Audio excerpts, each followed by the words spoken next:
If you have it, even if it's not on script, if you have a question, because I'm going to be talking about this technology and how we apply it. But if you have any questions, let me know, and happy to address them. All right. So, hello and welcome to our fourth fall presentation. Amidst remote learning, many robotics school students have lost the opportunity to obtain hands-on experience. Therefore, FTC Team 14 to 20, Nemesis Prime, has been reaching out to professionals asking to give presentations about themselves, their professional journey, as well as a fascinating topic about their specific profession. Today we have Mr. Tom Winant, who is the president of SRAM Group. He was previously the executive vice president of SRAM Corp since 2009. Prior to that, he was the chief operating officer for Osmos USA. With these firms, he was responsible for all aspects of company operation and sales. He brings significant experience in technology platform development and project management, including structural health monitoring used to aid in these condition assessments for bridges, buildings, and other structures under rehabilitation. Mr. Winant has broad engineering experience in these construction and civil engineering fields and received his Bachelor's of Science in Civil Engineering concentrating on structures from Lafayette College. In his free time, he enjoys the company of his kids and friends from college. Thank you for being here with us. Emma, thank you so much. And the last name is pronounced Winant, but you were really, really close. So anyway, thanks everybody who's listening for jumping in. It's a Friday night, and there's always something to do on a Friday night. So the fact that you're listening to something through the robotics group is a tremendous testament to you. And it's really interesting that you're doing this. I think it's tremendous. Robotics, learning how machines work and how to put them together, and electronics. Having that problem-solving mentality is going to treat you so well. I'm just going to jump into a little video that I'm going to start with, and just think about it as I'm going through the presentation. And it is just a little robot that climbs upstairs. You think about a little robot like this that can do something like that, and how you might be able to utilize that to make the world more efficient. And it's something that we're going to integrate into our platform. So I just wanted to show that somebody came up with that idea of how to get those legs to climb stairs, and it goes up really efficiently. So what I'm going to start with in my presentation is about our company before we get into the technology, and then I'll get into the technology and the things that we're doing with it, and a little about the engineering that it coincides with. But STRAM is for Structural Risk Assessment and Management. So it's an acronym, and that's what we do. We assess the structural risk of large infrastructure, and we help manage it. And we're doing that through measurement. We're taking measurements on structures to figure out their dynamic characteristics. It gets into very advanced structural dynamics. But very simply put, we're measuring how things move and how fast they move, and how they dissipate energy relate to how strong they are and how much damage they have. So that's the application of this. And really, nobody is doing this. We're still first to market with this technology. There's a reason for it. It's tough. It's hard to do. You got to know a lot. And technology, though, has been integral in creating an efficient platform that we've built. And we've had tremendous success with it. And we're very optimistic that it's going to be a big, big deal in the world. But anyway, the most important thing, regardless of what you're doing, is hopefully you love what you're doing and the opportunities that you have. The reason I'm approaching this from an entrepreneurship perspective is I want to impart on kids, the opportunities that lie in front of you. It's really amazing. You have unlimited scope and potential, and America is still a wonderful place to be to realize your dreams. So the U.S. has led in innovation. We always have, since well before World War II, and we still do. So it's a great place. It's an incubator for so many ideas across the world. New York City, which is a stone's throw from Robbinsville in New Jersey, still the financial capital of the world. It's an incredible how much capital is in New York and some other locations, which we'll get into. But New York is still a huge focus for funding companies. And we're at a really interesting inflection point in the history of humanity. We're at the inflection point of the information age. And there's a lot of information on about this, but it's been going on for about 20 years with the internet, but it is really kicking in. And you can see that how much information is at your fingertips. And you can communicate with people in China or Africa or anywhere. Capital is being transferred at the click of a button. So many things are happening at light speed in this world. And what that means for you is incredible opportunities. So as you guys learn and get exposed to technology and things like that, just realize it is an incredibly great world out there for you. And it's going to continue to be that. So get a great education, work very hard, and good things will happen.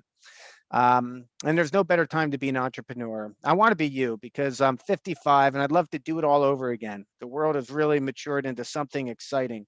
So take advantage of it. There's some great historical entrepreneurs. Steve Jobs, everybody knows him from Apple. And have the courage to follow your heart and intuition. They somehow know what you truly want to become. So you kind of know what you really want to do. It's in your heart. And I knew when I was in college, I wanted to have my own business, and it took me a while to get there. I started at a college as an entrepreneur. I started a small company putting in lawn sprinkler systems. But I got my undergraduate engineering degree and joined the Army to do it. And I thought I should get my license. But ironically, here I am 25 years later, and without that license, I wouldn't be able to do the company I have, which is very fulfilling. I love what we do.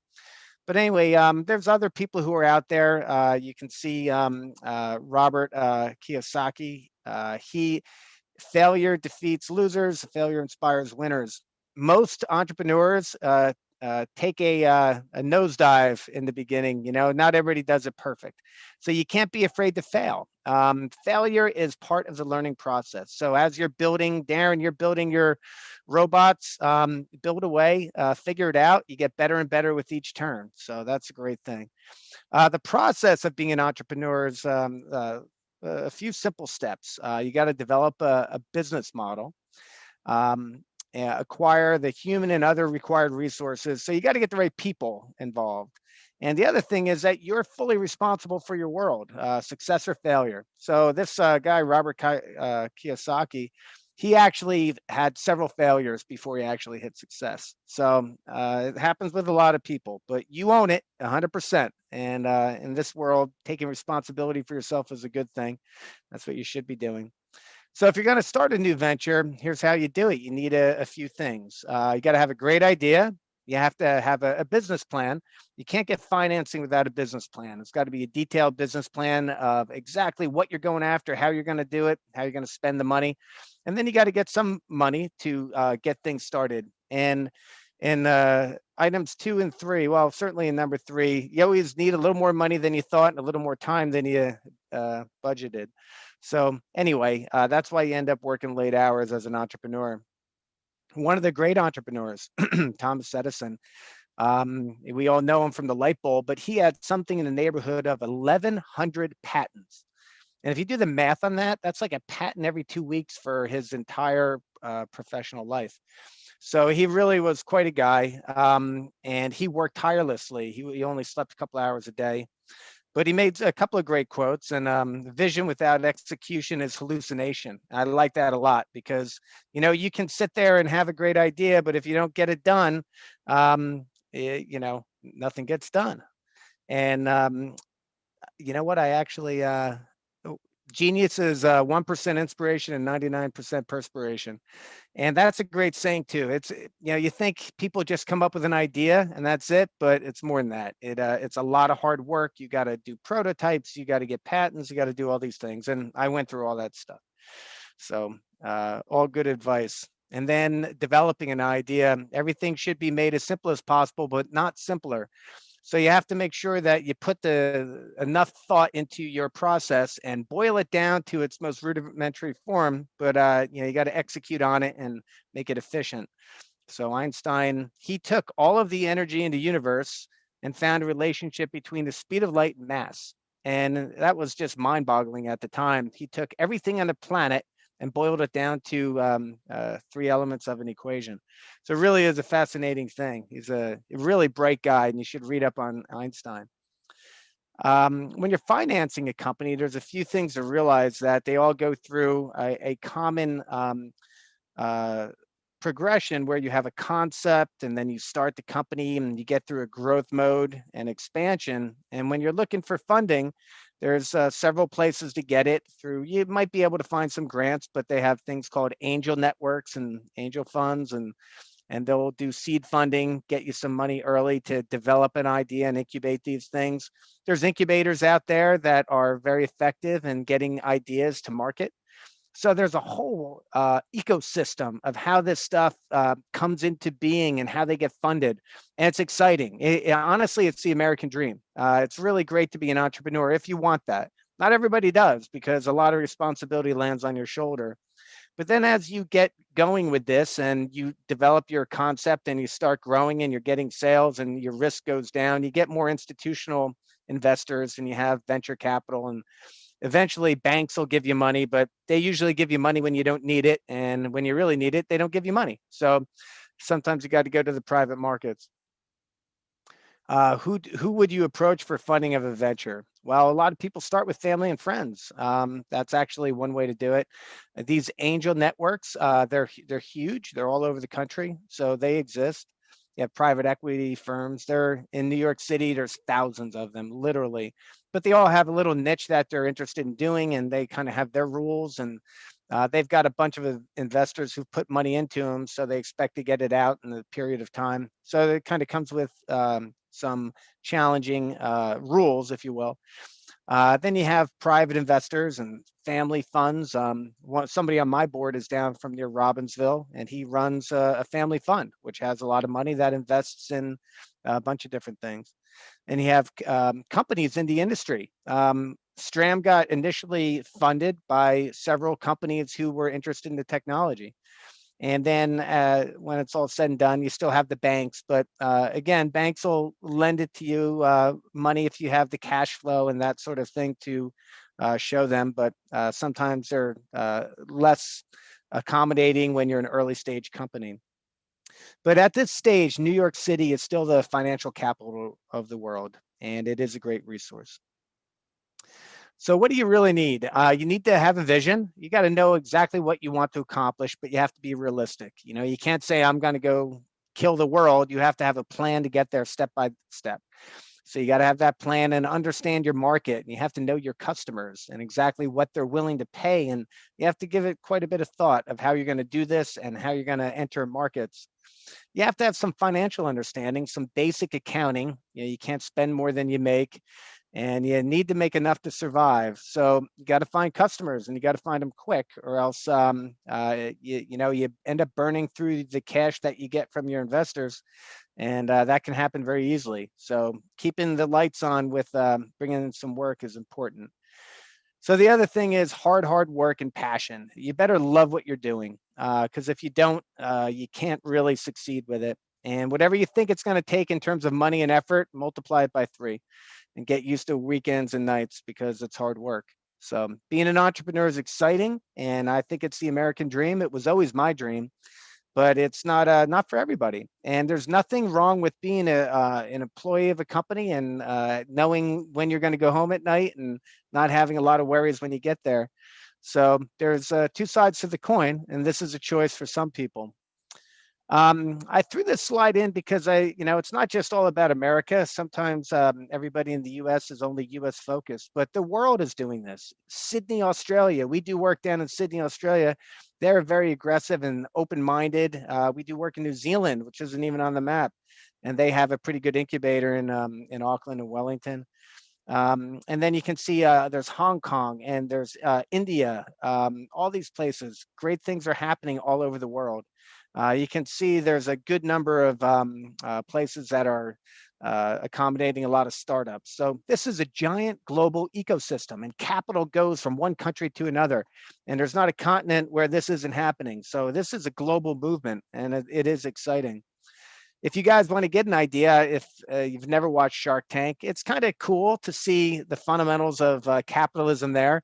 These are investors who would look at your product and say, yeah, are you making money, and how much do you need, and what would I get for it, and how do I get my money out of this? Those are the basic questions that I run into when I go talk to hedge funds and investment bankers and things like that.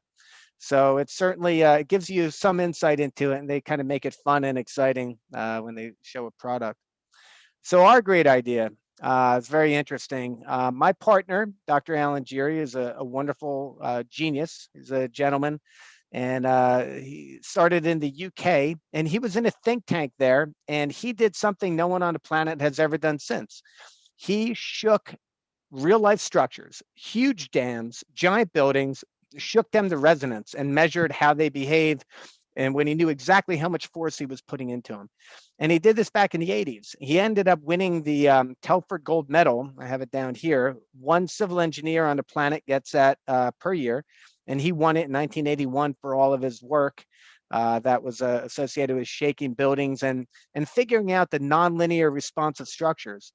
And that's a really big deal, because now that allows you to use these measurements to figure out how strong things are. And what we've done is put technology together to employ the methods that he developed back then. They're now actually in the building codes. But he also did work as a wind engineer, and he worked with some of the greatest researchers. If you understood wind engineering, a lot of these names would be important. Davenport, he was one of the godfathers of wind engineering. Kareem is referenced 20 times in the current code. And a lot of these other guys have made great contributions. He worked for the British Research Establishment and developed a Euro code. And then he went on and did the Hong Kong wind code and the Australian wind code. He's got some 200 papers relating to structural dynamics. So he's really impacted the world, and his hard work is integral to what STRAM's platform is all about. And if you think of what we're doing here, we're measuring the performance of structures. And structures have been around a long time. And you can see the Egyptian pyramids, pretty good design for 3,000 years ago, or 4,000 years ago. And they're still standing and doing quite well. But a very robust and solid design the pyramid was. And then you can even see the Roman aqueducts, even through the earthquakes that they get in Italy. These things seem to hold up. And these had like a 0.5% from the Alps all the way down to Rome, so that water could flow and feed the baths during the Roman Empire. Amazing engineering feats. And the Great Wall of China, obviously, you can see that from space. These are amazing things, and some modern things that occurred. The Hoover Dam, incredible to read about it. That's absolutely tremendous. This is the Bay Bridge in San Francisco. This is the old one that collapsed during the Loma Prieta earthquake. And this is the new one that they just built. Well, we measure these structures. We'll measure this bridge here, or the Hoover Dam, and we'll do suspension bridges, and we'll do conventional bridges, and we'll do unique structures. And we can do a one-story house with this technology. With all of it, we can measure it, and we can get its capacity, and we can tell you how strong it is. And then we can track changes down to 2 decimal places. But so the world of civil engineering is really getting exciting. They're building buildings that rotate, giant structures that keep getting taller and taller. It's amazing. Our technology is important because we can tell them if they built it right initially, and then if it degrades over time, because everything does. And you got to track that and make sure that you don't have a structure that might collapse on you during a modest wind event or something like that. So the things civil engineers help to design and build, we do all kinds of structures, buildings, bridges, dams, towers, tunnels, subways, road tunnels, for water lines and things like that. In New York City right now, they're doing a lot of tunneling under the rivers for giant water mains. Sanitary, so that's another discipline within civil engineering. So you have structures, you have the sanitary side, you have water supply, you have traffic engineering, and then you kind of get into the civil engineering side, where you're developing things like airports and facilities and all the civil engineering land development side of it. And then also civil engineers very often get into the environmental side as well, and even mining. When you're doing mining, you make tailings dams, and they hire civil engineers and geotechnical engineers to figure that out. So civil engineering actually covers a really big swath between the structures and the tunnels, and you're interacting with the geotechnical works, roadways, traffic. It really covers a lot of ground, and it's exciting. I enjoyed the study when I was in college with it, and I enjoy building things. It's very fulfilling to have things that still exist. You know, when you're done with them, there you can go drive by it. And I've taken my kids down Route 206, and there's a whole bunch of structures that I did early in my career, buildings and developments. And I was like, hey, kids, I did that one, I did that one, I did that one. So that was fun and exciting. So what does it take to be a civil engineer? Well, you better be good at math and science. And I imagine most of you guys are. And I think getting an engineering degree is tremendous. You can do anything with it. So if you can handle an engineering degree, go ahead and do it. But learn how to write. Most engineers can't write well, and I'm a victim of not being an efficient writer. I can write well, but I don't write fast, and that hurts because time is your enemy. So learn how to write well and efficiently. So you need to get a Bachelor of Science in Engineering, 4 years. Difficult coursework. It really is very challenging. And if you live with people who aren't engineers, you're going to hate them because you have to work 10 times harder than they do. But it's worth it. And after you get your degree, though, you go into working. You have to work for an engineer on the design side, and you have to get enough experience to take your professional engineering test. And it's a difficult test. You've got to do quite a bit of studying. And but then when you get it, you're licensed, and you can go out and start your own business, and you can do whatever you want. And you're also what they call responsible in charge. There's quite a bit of responsibility with that.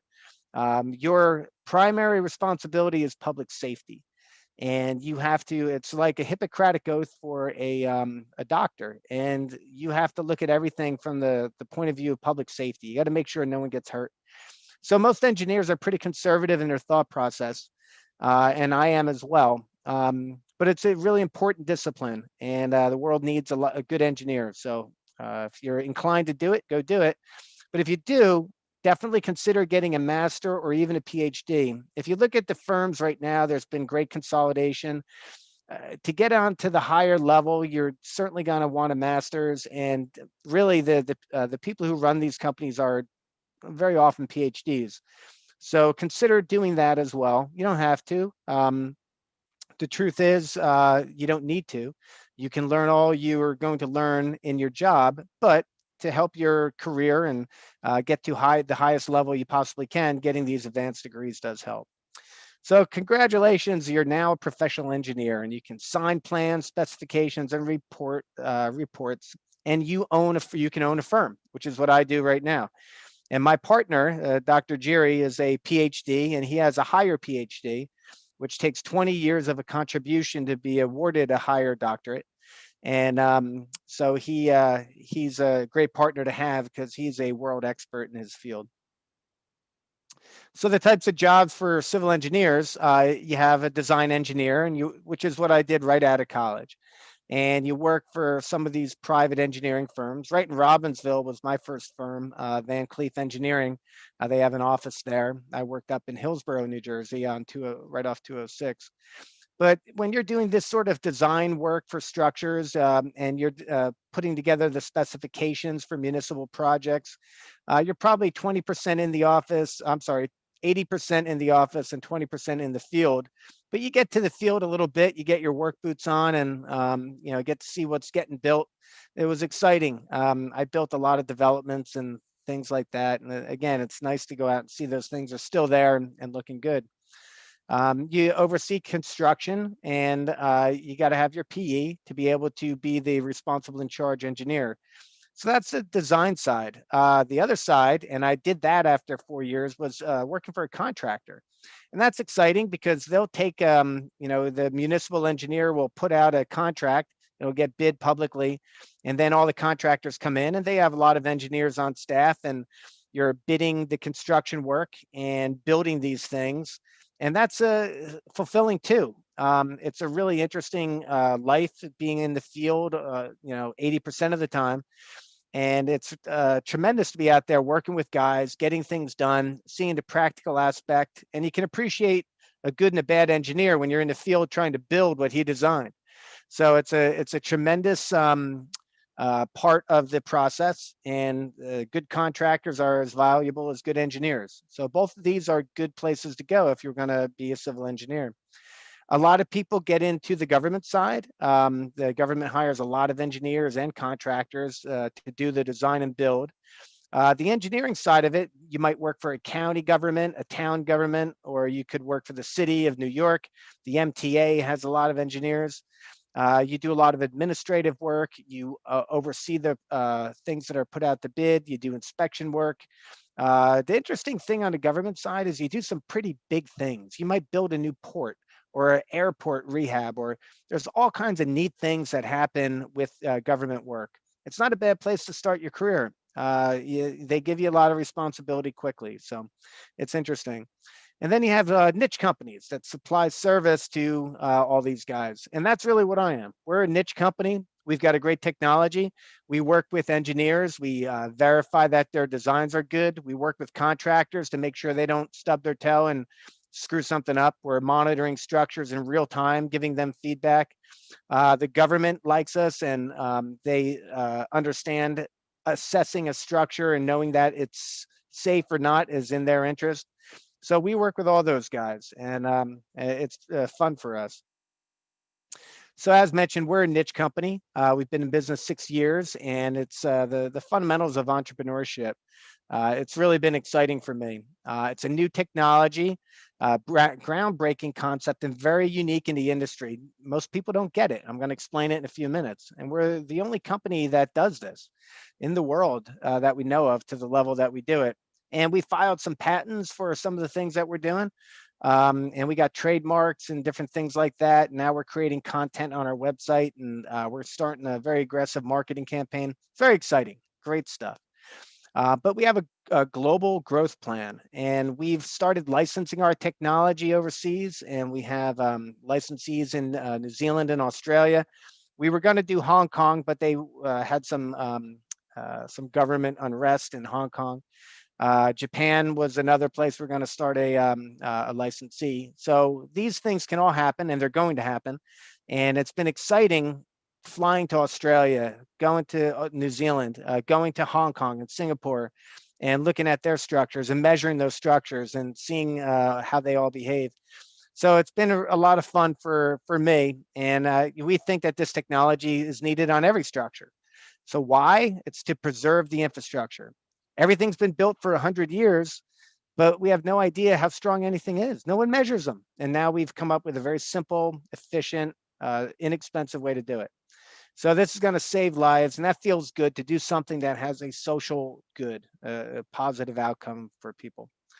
So the fundamental principle of what we're doing is that all structures are moving all the time, and we can measure their movements and uncover its condition and weaknesses. So we're just measuring structures in a few hours, and then we use that baseline information to do an assessment, or we monitor it in real time to see if there's any changes.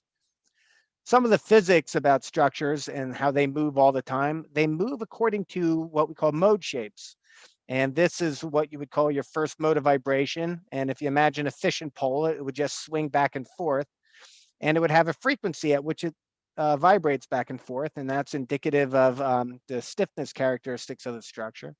And then if you shook that fishing pole a lot faster, you'd get to a resonance condition where somewhere here you'd get no movement, and this would be your first asymmetric mode, where the bottom is going one direction and the top is going another. And then you have what's called a second order mode. If you swung it even faster, and it's hard to do with a fishing pole, but if you had a very long, thin pole, you could do it. You would get two nodal points where there's no motion, and the structure is moving this way at the bottom, the other way in the middle, and then the other way at the top. Every structure does this. They all do it. Every building does this. This is driven by geometry. its mass, and just the characteristics of the structure and of physics. So what we're doing is we're measuring structures at different points and getting these displacements, and we can determine what frequencies happening and what mode shape happens. And from that, we can assess the structure. And that's what we're doing. It's pretty simple. So what this technology does, it's a rapid assessment of a structure, and it's taken from very mature techniques. My partner, Dr. Giri, an expert in structural dynamics, he's the one who's basically developed the E equals MC squared for structural dynamics, and he pulled from fracture mechanics and mechanical and aerospace engineering. And so what we do is we get this a response of a structure, and it's called the dynamic signature, and it's very simpler, analogous to an EKG, which is an electrocardiogram, which a guy my age might get of his heart when you're getting older. You get your heart tested, and they test your heart and they make you go on a treadmill, and they look at how your heart behaves at as you walk up a treadmill. It's going to start beating harder. And that's what we're doing with these structures. We're measuring at different amplitudes, and we're telling the amplitude relationship of those different modes of vibration. These are all buildings that we've done. This one here is in New Zealand. And what we found with this building was it had a fundamental flaw. And it was structurally, there was a disconnection that's since been repaired, but basically the floors didn't attach to the cores. So structurally it had a problem, and they tied it all back together. But if the earthquake happened, which New Zealand gets earthquakes, they had a risk. This is up at West Point, New York, and they were blasting next to it, and we were able to save this from being damaged. And we got a letter of accommodation from the military academy for the work that we did. And we stopped them from damaging that. They were damaging it and they didn't know it. It was very early, and we could prove it to them. We showed them how, and they were like, wow, that's great. And they literally came and thanked us for our hard work and insight into protecting this iconic structure.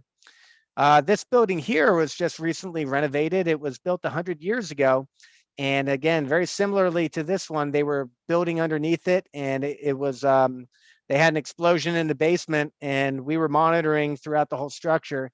And when the explosion happened, the whole building shook and rocked, and everybody ran out of it. And they asked us, is it okay? And we could tell them, straight face, we know for sure whether it's okay or not. And here's how. So all these are great projects that we did. So what this dynamic signature does, it has value in a number of ways. It gives you insight into how the structure is behaving. So it quantifies the building performance. And from that, you can identify problems. We find weaknesses within structures. You can compare it to what the code tells you it should be. The code says it's supposed to have a certain amount of stiffness and strength, and you can measure that. And we can do it in hours. Nobody's done that for the history of all of these structures. This is a 22-story condo building that was having tunneling underneath it in New York City. And they were literally putting a giant subway tunnel underneath this building. And they were very worried that as they were doing that, it might subside and cause problems. And we were able to, in real time, give them immediate feedback into that, how the structure was behaving during that process. It was fascinating. Here's a 100-year-old building that they wanted to go up 2 stories on top of, but they had no plans. They had no way to understand how strong this structure was. So we were able to help them with it. This one is called the Friars Club in New York City. Very interesting building. Again, they were tunneling underneath it. And for all these buildings, we did a real-time monitoring, and we're able to basically make sure that they weren't damaged during the process. So it's a screening tool prior to work and or purchases, as well as a monitoring platform. So what it does, it provides an assessment and monitoring of infrastructure, and structures that are under construction, are close to construction, adjacent to construction, that degrade over time due to weather, storms, scour, heavy storms come and they wash out foundations. So we can measure all that stuff. Things that are vulnerable to natural disasters and impacts of trucks or boats, hitting bridges. If they can be compromised and would have a severe safety or quality of life impact. So there's critical structures that can't get damaged. Hospitals, you got to know that if you get an earthquake, that it's not going to fall down on everybody's head in a hospital. So there's specialty structures that we've dealt with: high rise and complex structures, mission critical structures, earthquake risk, transportation assets. We do a lot of bridges. We assess bridges. We've done the Manhattan Bridge, the RFK Bridge, the Verrazano Bridge. We've done things on the New Jersey Turnpike, on the New Jersey Parkway. Energy facilities, dams, wind turbines, all these things are big, giant monolithic structures, and they can be measured for their capacity. We've done big ports, offshore platforms, all kinds of different things. So this technology works on any large monolithic structure. So it can tell you its capacity and if it's degrading. Well, how do you do it? So this is what we developed. We developed a hardware system here that has these sensors that integrate into them. These were taken from aerospace. They were used for missile guidance. They're triaxial accelerometers. They're highly sensitive. My partner Alan would say that they can resolve to the wavelength of visible light, meaning that we're measuring such tiny things that it's actually close to the wavelength of visible light in terms of the displacements that we're measuring. And we're validating those mode shapes at this very, very low level. And because of Alan's history of shaken buildings, he knows what happens as they shake at higher amplitude. So that's what all of the algorithms that we have process the information that comes from these, and the information gets recorded in this data logger and processed here. And in the field, we can go out to a building, take measurements up at the top of it, and at different levels of the stairwell, and we can get all these dynamic characteristics of the structure that give keen insight into its capacity. So, and then in the design side, civil engineers use finite element modeling, so do mechanical engineers. And that's just a software package that basically analyzes the structure to these, what's called a finite element, a very defined piece of the structure. And it does basically an analysis of that structure. And we use this dynamic information to make sure that those models are correct. Because if you don't have the right information, your models can be very off, just like any model that you build. If you don't make sure it represents reality, it's not right. So what we're doing with this dynamic signature memorializes the condition of a structure. And we have this hardware that I showed you and the software that's embedded in it and the algorithms to get the dynamic response of structures, which are those frequencies that I mentioned, the mode shapes, and damping and displacements. And damping is how a mode of vibration stops moving. So what's stopping it? If a building was moving in water, the water would restrict it. It would come to a quicker halt. But that damping mechanism is a damage indicator, and we have advanced algorithms about that. And these measurements take 1 to 3 hours for a 10-story and below. And then we can do it with continuous monitoring, measuring it in real time. And we're very unique because of the accuracy and that we can measure at very low amplitudes, meaning we can do this on any structure at any time. So it's exciting stuff. So anybody who's going to buy a structure, work on a structure, purchase a structure, manage a structure, rehabilitate a structure, this is great information for them. So it applies to a lot of verticals. The insurance industry, all of the civil engineering and construction industry, and also inspections and things like that. So it really is a paradigm shift for the industry. So just to get a little deeper into what a mode is, here's a mode of vibration. This is a finite element model of a building. And this on the bottom left is the first mode of vibration. And this is how we measure it. We present that movement in what's called a spectrum. And these peaks represent the frequency of resonance. You can see the frequencies on the bottom. And this is moving at 0.1, probably 5 hertz or something like that. And what that means, it's 0.15, it's the inverse over time. So it's actually about an 8-second period is what that is. And then on this side of it, it's called acceleration, but it really translates into physical displacement. of the structure. How much is it moving at that frequency? Mathematically, this will get you to displacement. So when we get these measurements, and we'll take them for hours, we'll process it into this sort of a signature. And this gives all the different modes of vibration. This one here is what you call a torsional mode, where it's kind of rotating around its the centroid of it. And that's at a higher, yet a higher frequency. And you can see it's represented in both sides of the spectrum. And then this is what you call the orthogonal mode, and it goes 90 degrees from the fundamental mode, and it too is in the spectrum, but it's in a different direction.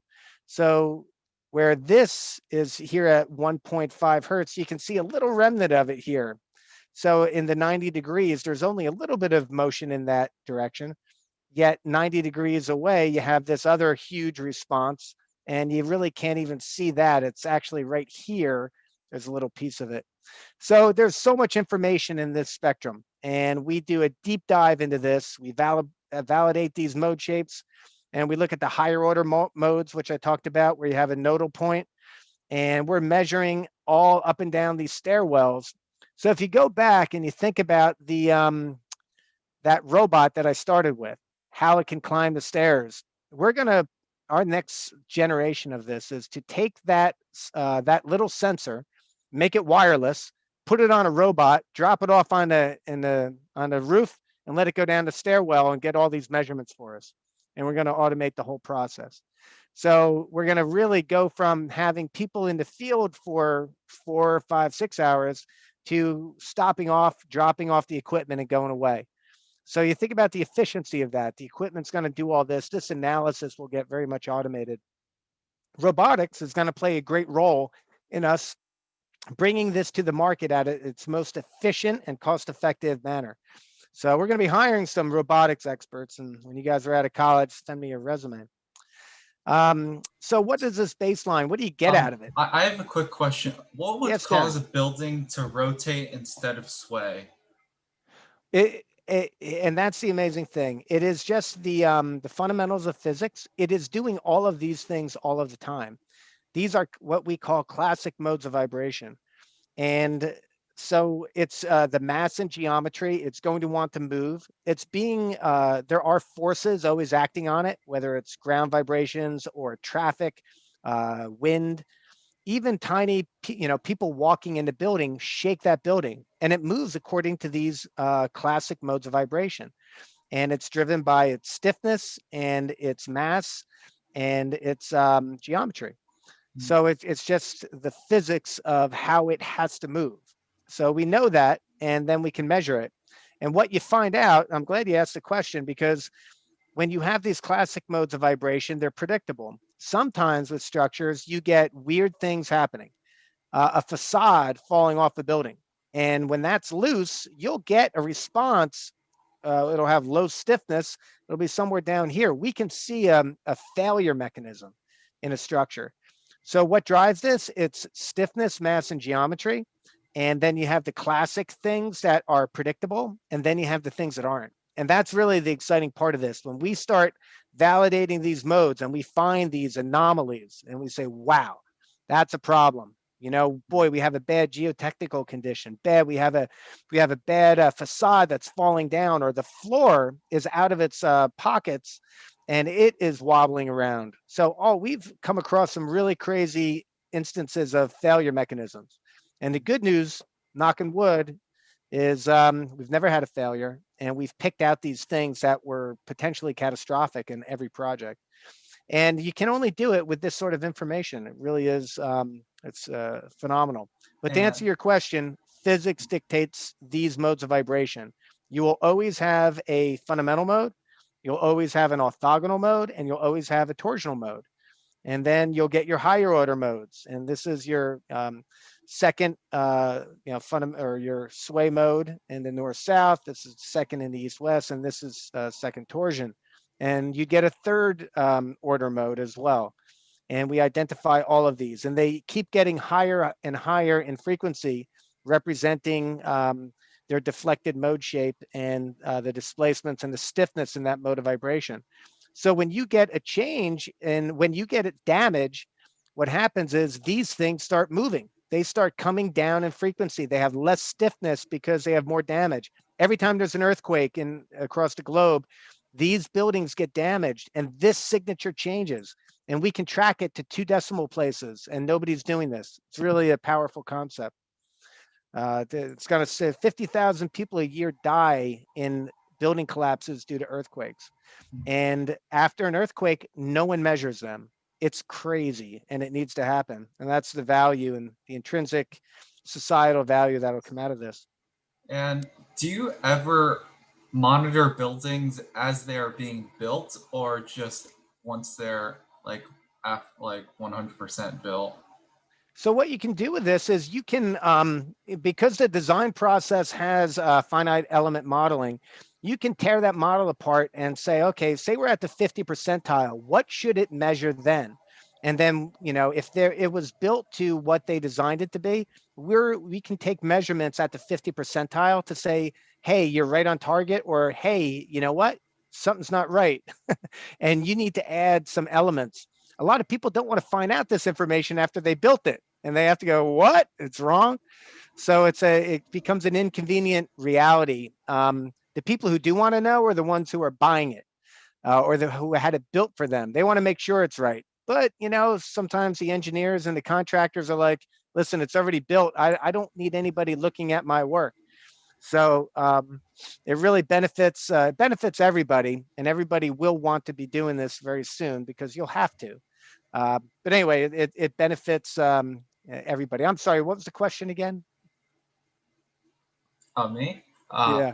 I said, do you monitor buildings as they're being built? Right. And yeah, that's it. So we offer that service to get them at the halfway point, so people don't have to worry when they get it done. Is it okay? Let's be more proactive with that. And we've identified the term structural commissioning, and let's start at the 50 percentile. It's a 1-day test, and let's not get caught with our pants down when the building's built.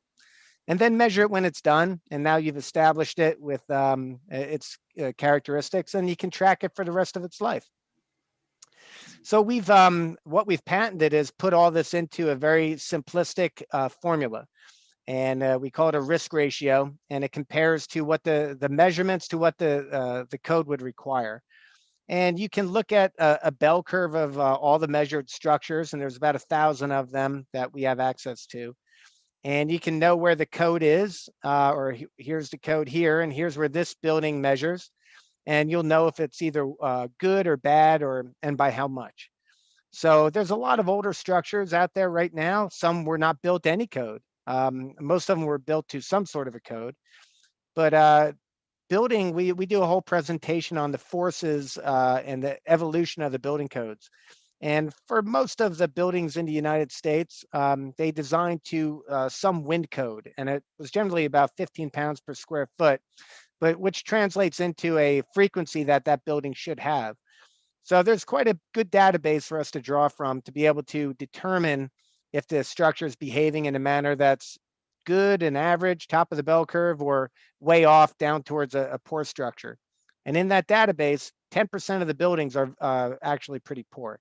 So you can see that there's weak ones out there. And with 50,000 people a year dying in earthquakes, it's good to measure them. So here's a few projects that we did. This is so cool. We get a call one day and they say, hey, can you go to the Middle East? They're going to have the 2022 World Cup in LaSalle City. LaSalle City is a city that's not built yet, but we're going to build this bridge before we build the city, and they did. And it's a beautiful bridge. People are going to walk across it on their way to the World Cup in 2022, assuming it happens. And so we flew to Qatar and we measured that bridge, and they had failures in the cables. There was a wind instability with it, and they wanted to validate that the bridge was built according to design. So we went out there and we measured all these cables, and we measured the whole structure, and we got all the mode shapes, and we compared to the model, and we found a wind instability in the cables. And some of those cables had failed after 1 year. And why was that? Well, if you've ever taken a blade of grass and blown on it and it makes a whistle sound, that's because it resonates.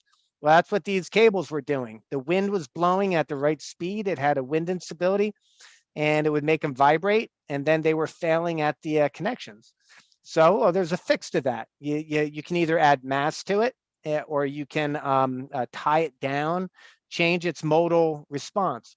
But we would measure about 16 different modes of those cables, and we could measure them and figure out what mode of vibration was moving exceptionally high, and then come up with a fix on to mitigate that problem, which would have caused a failure ultimately. So that's what you do with this technology. You get performance of structures, and you mitigate problems before they are big problems. Here's another, this is a really interesting one. 400-foot tower in Jacksonville, Florida, built in 1972, I think.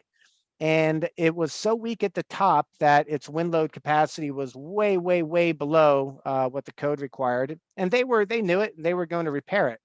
But we could measure it, and we could tell them how strong and weak it was. We were measuring it in real time. What they were doing, they were stripping the concrete off, which would weaken it, and then they would replace the concrete, and then they'd go over to the next side and strip a little more off. But each time they did that, they would weaken it before they repaired it. And they were in hurricane country, so they needed to understand how much they were weakening it during hurricane season.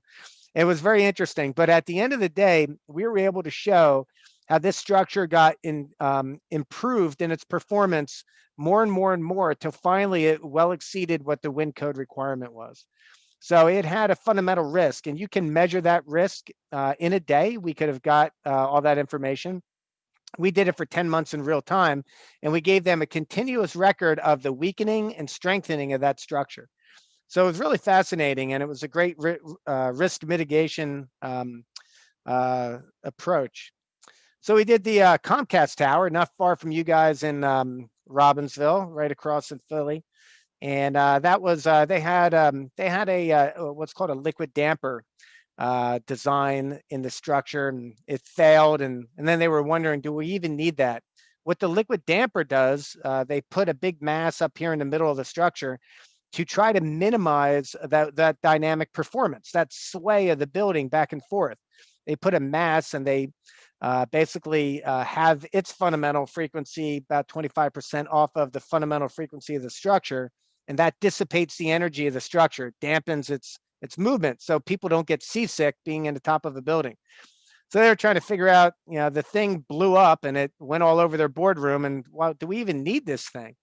And we were able to measure that structure and say, well, here's what would happen during a 50, 60, 70 mile an hour wind. And without the damper, here's the response you would have. So the question is, you'd start feeling it at a certain wind speed. And is that something you can live with? And it turned out that I think they were okay with it. And they said, we don't really need that damper, and it's better to not flood our boardroom. So it was interesting, an interesting project for us. And this is a great one, and the last one I'm going to present, but it's a dam in Northern California. It was 85 years old when we started. It's about 92 years old now. And this whole face of it had lost 2 or 3 feet of material. The material, it's concrete, and it was built, so long ago with local material. And it's in a beautiful part of the country, but it's in seismic country. And we were able to show exactly how much capacity it lost due to all this material having left. Lost about 35% of its capacity. And that's a lot.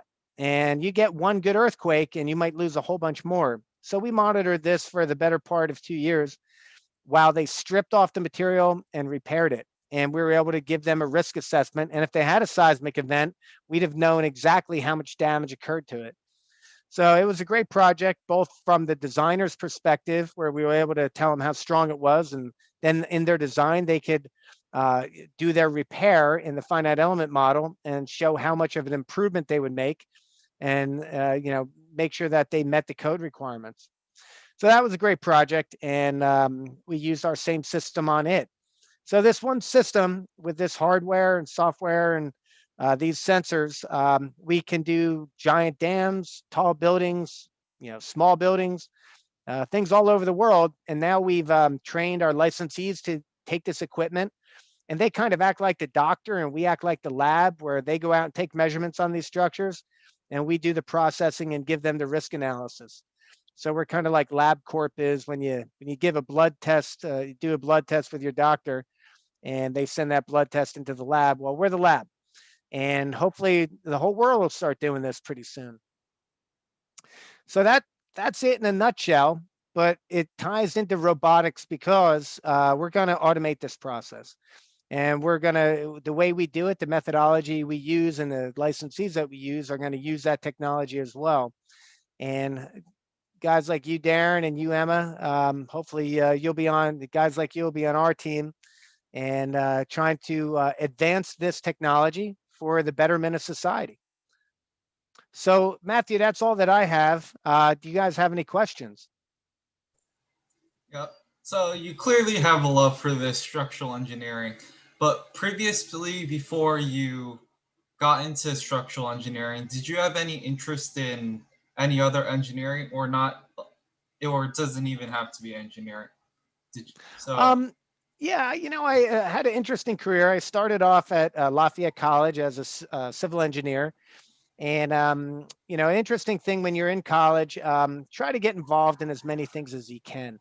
Expose yourself. I was an officer with the society or ASCE, American Society of Civil Engineers. And we had some meetings with Lehigh and we would do different things. And it was great. You got to meet professors and you talked about things that you otherwise wouldn't have spoke about. So really get out there and, do your best to expand your horizons. But when I got out of Lafayette College, I started a business. I was putting in lawn sprinklers, and it was my business. I actually had a great time doing that. I was in the military for a while, a transportation officer, and enjoyed my time in the military as well. And then I got into the design side of things. I started there. Then I worked for a contractor. Actually did a huge project down in Camden, New Jersey, not too far from you guys. Lived in Philadelphia at the time.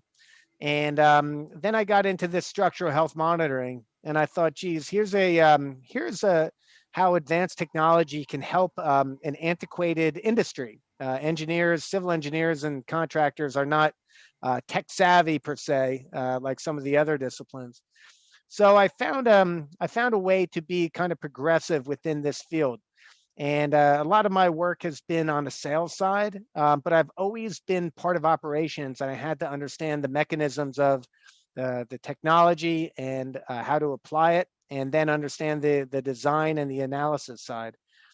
So it's incorporated a lot, and you put a lot on your plate, and you have to expose yourself to a lot. So I would say, for me, just being an engineer was a good foundation, but it was never what I wanted to be. I wanted to be a business owner, and I found myself in that place right now. So it's been good. Thank you. Okay, just to wrap up real quick before I hand things off to Darren again. Thank you so much, Mr. Winant, for being here with us today. And just a couple points that I thought were super interesting throughout your presentation. To start, you went through the process of entrepreneurship and how it's not just a cool idea. You have to have a vision and a plan and a basic financial understanding and a lot of hard work. Yeah. And I thought it was really interesting that you connected that to Shark Tank, because I know that's a show that at least I grew up watching. You also went over what civil engineers do and how there's not just land development and structures, there's also traffic engineering and water supply. And then you also went over real-time monitoring, which I thought was really fascinating. You mentioned a building in New York City with a subway being put underneath it, and a building, like checking a building while it's being built so they don't finish the building and realize they need to go back and add more supports. And it kind of just showed me how advanced technology really is today. Because when I think of technology, I think of the newest smartphone or the newest computer, but technology is so much more than that today. So I know I'm kind of walking away from this in awe of this is right under our noses here in New Jersey, and we don't even know it's happening. And it's clearly really important technology. You mentioned natural disasters. So thank you so much for being here with us today. And I'm just going to pass things off to Darren. That's great. Well, Emma, I just want to say this, that thanks for all those insights, and I'm glad it struck a chord with you. Matthew, I want to accommodate you because you reached out to through the New Jersey Society of Professional Engineers, and I just answered an email. I said, sure, I'd be happy to do this. And I don't know how many guys responded to you, but reach out. All you guys, reach out. There's something called the ACE Mentor Program. It's very interesting. It was started by the founder of Stram Group, a guy named Charlie Thornton, brilliant designer who ran Thornton Tomasetti, one of the best engineering firms on the planet. And Charlie created Stram because he wanted to have a mechanism to track all the buildings that he built for 40 years. But also he wants people to have engineering degrees, so we started ACE Mentor. But you can find mentors. I think one of the most important things for you young kids is to talk to everybody you can. Get a feeling for what's out there for you. That's why I did this, to try to present to you, just some insights into what the world has to offer. It's so exciting, and the more you get involved and the more you learn, the more exciting and fulfilling it'll be.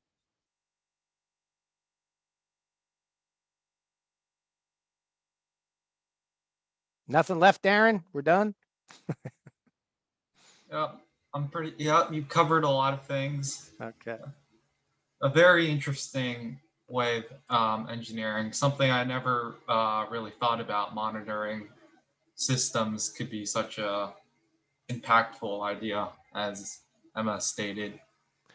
It's a big deal. The National Science Foundation and NIST put out a paper in 1989, and they talked about the goals of performance measurements, and they identified the methods that we use all the way back then.